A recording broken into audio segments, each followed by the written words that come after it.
मैं उन सभी पदाधिकारियों को धन्यवाद देना चाहता हूँ 18 बैच के, जिनका बैक न लगने के कारण भी, जिनका बैक नहीं था उसके बावजूद भी वो आज धरने को, संघर्ष को सफल बनाने के लिए पीएनपी पर उपस्थित हुए थे। उन सभी संघर्षशील साथियों को धन्यवाद करना चाहता हूं जो आज संघर्ष मुहिम को सुदृढ़ बनाए और अपने हक, अपनी मांग को पूरा करने के लिए पीएनपी पर एकजुट हुए। देखिए, मेरा पहला जो बिंदु ये है कि 18 बैच प्रथम सेमेस्टर के प्रशिक्षुओं का, जिनका बैक है, उनका क्या होगा। इस सिलसिले में उनका एग्ज़ाम हो गया प्रमोट। इस सिलसिले में सचिव जी के सामने हमने यह बात रखी। उन्होंने ये बताया कि जो जियो जारी हुआ है उनमें बैक प्रकरण की, बैक वालों के लिए कोई भी शासनादेश नहीं है, जिसके उपरांत हमारे पास कोई भी शेड्यूल नहीं है, कोई जानकारी नहीं है। तो हमारी तरफ से सवाल ये था कि आप एक सचिव हैं, अगर आपको ही नहीं पता है कि हम बैक प्रशिक्षु कहाँ जाएं, अगर आप ही हमारी मदद नहीं करेंगे तो हम किसके पास जाएंगे। केवल सचिव ही सुन सकता है। इस तरह की चीज़ों को हमने उनसे अवगत भी कराई, जिसके उपरांत सचिव जी ने यह आश्वासन दिया कि हम आपके द्वारा दिए गए लेटर, जो भी चीज़ें इसमें लिखित हैं, उसको प्रशासन तक भेजेंगे और जल्द ही जल्द उसका सकारात्मक निराकरण, सकारात्मक निर्णय आप सबके समक्ष आएगा। तो आप जानिए कि जिनका प्रथम सेमेस्टर में बैक है उनका क्या संगठन तरफ से किया गया है। जितने प्रशिक्षु साथियों का 18 बैच में प्रथम सेमेस्टर में बैक लगा हुआ है, उनके लिए आज विशाल धरने में सचिव जी से मुलाकात करने के बाद जो लेटर, जो ज्ञापन सौंपा गया है, उसमें यही उल्लिखित किया गया है कि उनको अगर आप पेपर करवाना चाहते हैं तो किस बेस पर करवाएंगे। जब 19 बैच प्रथम सेमेस्टर प्रमोट हो रहा है तो उनका पेपर किसके साथ करवाएंगे। ये सभी को पता है कि जिस सेमेस्टर में आपका बैक होता है वह बैक पेपर आपका अगले आने वाले बैच के सेमेस्टर के साथ दिया जाता है। जब 19 बैच प्रथम सेमेस्टर का एग्जाम होना ही नहीं है तो 18 बैच में प्रथम सेमेस्टर में लगे प्रशिक्षुओं का बैक निराकरण कैसे होगा। इसके जवाब तलब होने के बाद सचिव जी के सामने कोई भी प्रश्न नहीं था और अचंभित पड़ गए कि इसके आगे होना क्या चाहिए। सचिव जी ने हम लोगों से यह राय मांगी कि इसके आगे आप लोग चाहते क्या हैं।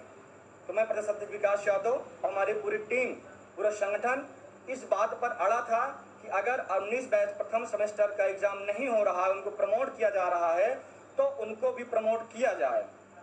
अगर आप उनको प्रमोट नहीं कर पा रहे हैं तो इस समय जब द्वितीय सेमेस्टर का उनका एग्जाम होगा 19 बैच का और 18 बैच का 4th सेमेस्टर का एग्जाम होगा, तो उसी के साथ कोई भी शेड्यूल बनाइए, किसी भी तरह का कोई भी नियम बनाइए, उसको हम नहीं जानते, उनका भी एग्जाम उन्हीं के साथ करवाइए। इन सब चीज़ों को आज लेटर में उल्लिखित करके उनको सौंपा गया है। अगर ये चीज़ें सचिव के द्वारा नहीं की जाती हैं तो लाखों प्रशिक्षु का भविष्य अंधकार में हो जाएगा, क्योंकि 18 बैच के प्रशिक्षुओं के पास कोई प्रावधान ही नहीं है, कोई उपाय ही नहीं है कि वो अपना प्रथम सेमेस्टर के एग्जाम किसके साथ दें। जब प्रथम सेमेस्टर का एग्जाम होना ही नहीं है तो 18 बैच प्रथम सेमेस्टर प्रशिक्षुओं का एग्जाम होगा किसके साथ। इस सिलसिले में सचिव जी ने यह आश्वस्त किए हैं कि आप अगर जो लेटर, जो भी उल्लिखित करते हैं उसको प्रशासन तक या सीआरडी निदेशक तक पहुंचाया जाएगा कि प्रशिक्षुओं की ये मांग है, उसको जल्द से जल्द पूरा किया जाए।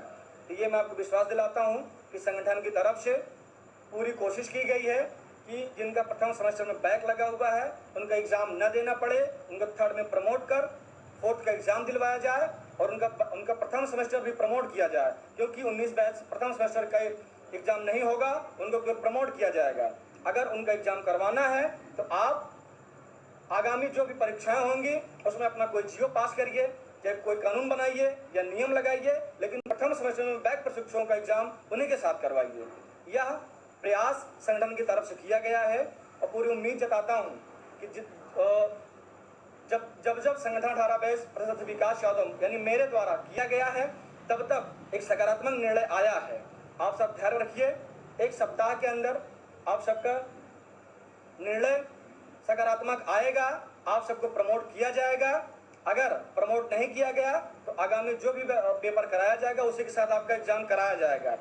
ये नहीं कि आपका पेपर जो है 20 बैच के साथ कराया जाए, 19 बैच के थर्ड सेमेस्टर के साथ कराया जाए, ऐसा कदापि नहीं होने देंगे। अगर उनको पेपर करवाना है तो फोर्थ सेमेस्टर के साथ सेकंड सेमेस्टर 19 बैच के साथ करवाएं, या तो उनको डायरेक्ट प्रमोट किया जाए। अब हम चलते हैं 18 बैच द्वितीय सेमेस्टर में बैच प्रशिक्षुओं के सिलसिले पर। उनका काफ़ी फ़ोन आया, काफ़ी परेशान थे। उनका भी कहना था कि भैया हमारा क्या होगा, हम प्रमोट होंगे या नहीं, अगर हम प्रमोट नहीं होते हैं तो हमारा एग्ज़ाम कब होगा। तो आप सबके लिए एक बहुत अच्छा प्रयास है कि 19 बैच सेकंड सेमेस्टर का एग्ज़ाम होना है। या तो एक मानक सारणी होती है कि अगर आपका सेकंड सेमेस्टर में बैक है तो आपका सेकंड सेमेस्टर में एग्ज़ाम होगा। 19 बैच या 20 बैच जब जो भी एग्ज़ाम अगला समय हो तो आपका एग्ज़ाम अगर होगा तो 19 बैच सेकंड सेमेस्टर के साथ किया जाएगा, नहीं तो आपको भी प्रमोट के लिए प्रावधान बनाया जा रहा है कि आपको भी प्रमोट किया जाए। क्योंकि अगर प्रमोट नहीं किया जाएगा तो पेपर आपको 19 बैच सेकंड सेमेस्टर के साथ हर हाल में करवा दिया जाएगा। उसके लिए संगठन पूरी तरह से प्रयासरत है और हर हाल में ये प्रयास किया जा रहा है कि आप सबको भी प्रमोट किया जाए, क्योंकि पहला बिंदु ये है कि आप सबको प्रमोट किया जाए। दूसरा प्रयास ये है कि अगर आपको एग्ज़ाम करवाना है कि जल्द से जल्द उनको 19 बैच सेकंड सेमेस्टर के साथ एग्ज़ाम करवा दिया जाए। इसके पहले सबसे अहम मुद्दा ये है कि आप सबको पेपर हो या न हो ये मायने नहीं रखता, लेकिन आप सबको फोर्थ सेमेस्टर में थर्ड सेमेस्टर प्रमोट करके फोर्थ सेमेस्टर के एग्ज़ाम हर हाल में दिया जाना चाहिए। संगठन का सबसे अहम प्रयास यही है कि अगर आप सब थर्ड सेमेस्टर प्रमोट नहीं होते हैं तो आप फोर्थ सेमेस्टर एग्ज़ाम नहीं दे पाएंगे। अगर आप फोर्थ का एग्ज़ाम देते हैं तो आप आगामी परीक्षा के पात्रक बन जाएंगे। इस समस्या और बैक प्रशिक्षुओं के इस परेशानियों को ध्यान में रखते हुए सचिव को यह भी अवगत कराया गया कि आप फर्स्ट और सेकंड को प्रमोट करें, उनके मानक समय पर एग्ज़ाम करवाना है तो करवाएं, लेकिन थर्ड सेमेस्टर हर हाल में प्रमोट कर दिया जाए, जिससे कि वो आगामी परीक्षा में बैठ सकें, उनके साथ अन्याय न हो। अगर अन्याय होगा तो एक बहुत विशाल संघर्ष का आगाज किया जाएगा, उसके पूरे के पूरे जिम्मेदार आप स्वयं और आपकी प्रशासन होगी, जिसके लिए सचिव जी ने मान तो लिया है कि हम आपकी बात एससीईआरटी निदेशक और प्रशासन तक जरूर पहुंचाएंगे। जो प्रशिक्षुओं की मांग है कि उनको किस सेमेस्टर में कैसे प्रमोट करना है, जिनका बैक लगा हुआ उनके लिए क्या प्रावधान होगा। सचिव जी ने मंगलवार को एक रिमाइंडर प्रेषित करेंगे जो एससीईआरटी निदेशक और प्रशासन को भेजा जाएगा, जो उत्तर प्रदेश सरकार को। उसमें ये मांग की गई है कि इन प्रशिक्षुओं को प्रमोट किया जाए, प्रमोट करने के साथ साथ उनको फोर्थ सेमेस्टर में बैठने के लिए एक अलग से नियम बनाया जाए और उनको थर्ड सेमेस्टर प्रमोट किया जाए। अगर आप थर्ड सेमेस्टर प्रमोट नहीं करते हैं तो एक सप्ताह बाद अगर सकारात्मक निर्णय प्रमोट के संबंध में नहीं आता है, और ये भी अवगत कराया गया है कि अगर थर्ड सेमेस्टर प्रमोट नहीं किया गया या बैक प्रशिक्षुओं के साथ एक सप्ताह के अंदर सकारात्मक निर्णय नहीं आता है तो एक विशाल संघर्ष का आगाज होगा। उसी धरती पर होगा जिस धरती पर आज हुआ है। जितने प्रशिक्षु साथी नहीं आए थे उनके लिए एक सबक है, कम से कम आप उन प्रशिक्षुओं से सीख लें जिनका बैक नहीं लगा था। उनको भी आप सबके संघर्ष को कामयाब करने के लिए हमारे आह्वान पर आज पीएनपी पर उपस्थित हुए थे। अगर आप घर बैठकर मेरी बात सुन रहे होंगे, आप जितने भी ग्रुप में जहां तक आप शेयर कर सकते होंगे इस वीडियो को शेयर करिएगा, जिससे ज़्यादा से ज़्यादा प्रशिक्षु वीडियो को देख सकें और उनकी जो भी समस्याएं हैं उस समस्याओं से अवगत हो सकें। एक विशेष मुद्दा और है, जैसे कि परसों के न्यूज़ में एक जियो सचिव के नाम से एक पेपर कटिंग वायरल किया जा रहा था।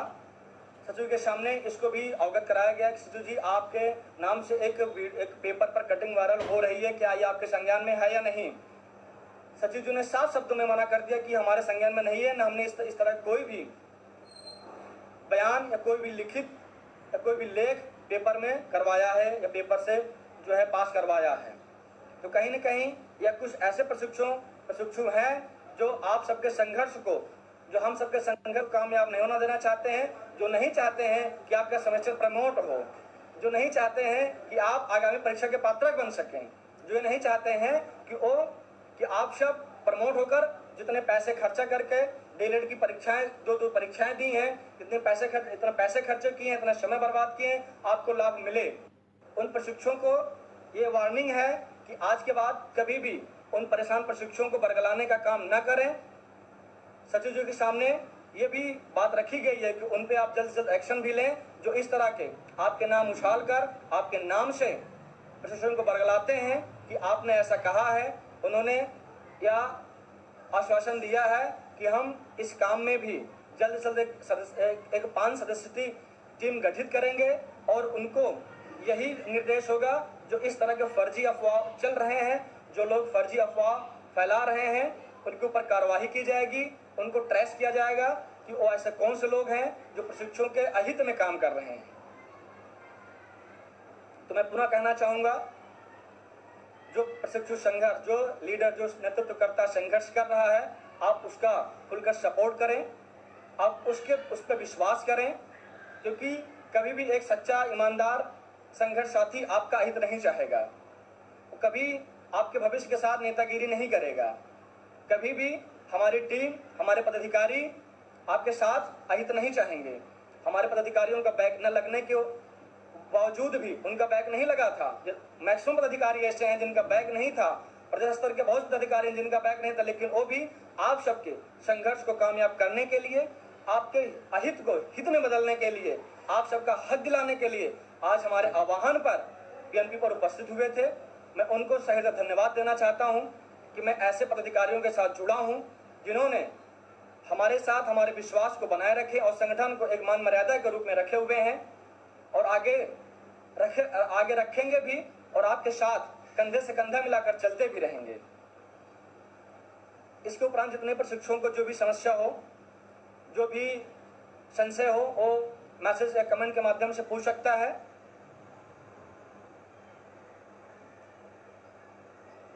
बहुत प्रशिक्षुओं का फोन अभी भी आ रहा है, तो मैं उनसे यही कहना चाहूँगा कि मेरी बातों को ध्यानपूर्वक सुनिएगा।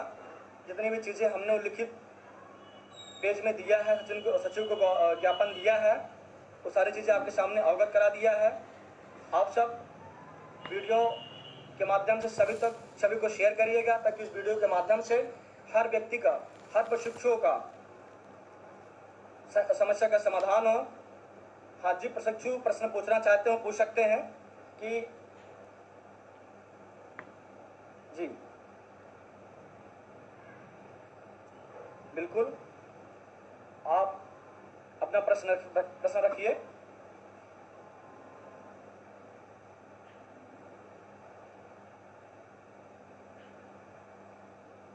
जी, आयुष सिंह कहना है कि आज क्या हुआ भैया। मैंने पूरी जितनी भी चीज़ें आज हुई हैं, मैंने वीडियो को शुरुआत में बता दिया है कि क्या आज हुआ, आगे का परिणाम क्या होगा। आप पूरी वीडियो को शुरू से देख लीजिएगा, आपको समझ में आ जाएगा कि आज का क्या हुआ।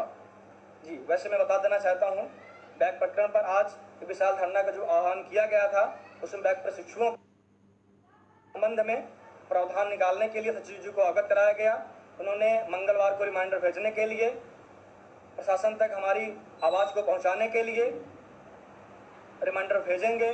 जो हमने ज्ञापन दिया है उसको अपने लेटर पैड पर लिखकर प्रशासन और एससीईआरटी को प्रेषित करेंगे, और उसके एक हफ्ते बाद पुनः पर्सनल मिलने के लिए अवगत बताया गया है कि आप आकर जो भी अपडेट होगा अपडेट ले लीजिएगा और प्रशिक्षुओं को अवगत करा दीजिएगा।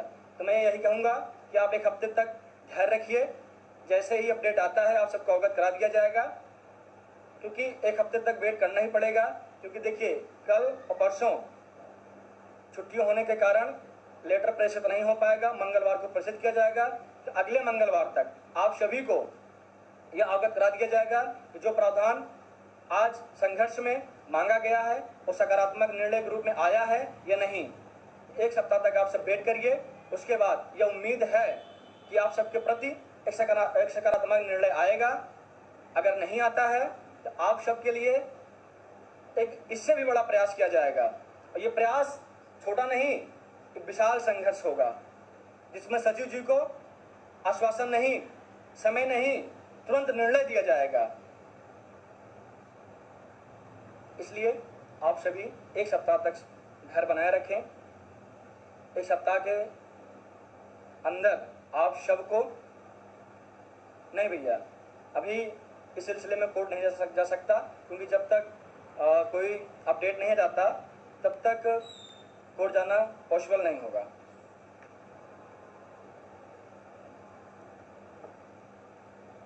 जी बिल्कुल, 7 दिन तक आप सबको वेट करना पड़ेगा, क्योंकि जो भी चीज़ें प्रेषित की गई हैं वो कल या परसों तक तो असंभव है कि प्रेषित किया जाए। उसके 2-3 दिन बाद भी उसका निर्णय जल्द नहीं आ पाता है, ये सत्य बात है। इसके लिए 1 सप्ताह लग जाता है। तो आप सब 1 सप्ताह तक वेट करिए, आप सबको सकारात्मक सूचना दी जाएगी।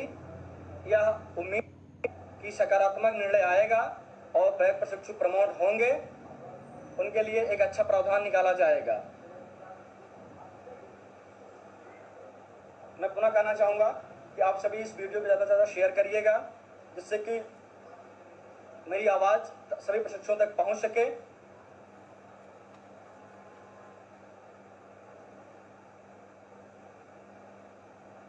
ठीक।